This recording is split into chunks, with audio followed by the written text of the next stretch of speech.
Hey everyone, it's Jared here with Heat Press Nation, and I'll be showing you how you can use special heat transfer vinyl to create a glowing shirt in no time.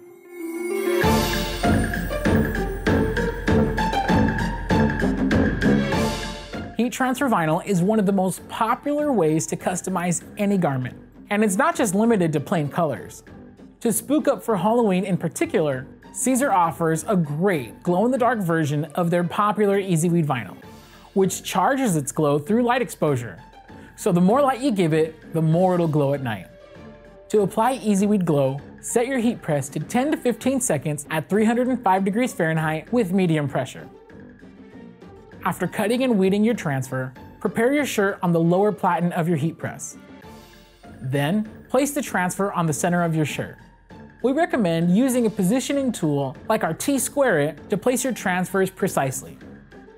Once centered, go ahead and press your shirt.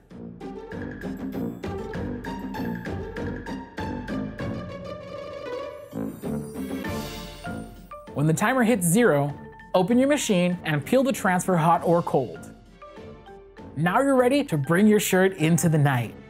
Though you're not limited to shirts with EasyWeed Glow, as you can customize fabric candy bags, flags, hats, and more with this uniquely luminous Siser vinyl. To learn more about heat transfer vinyl or any other products featured in this video, visit our website at heatpressnation.com. For any questions, you can call My Expert representative at 800-215-0894. Once again, I'm Jared with Heat Press Nation. Thanks for watching and have a safe Halloween.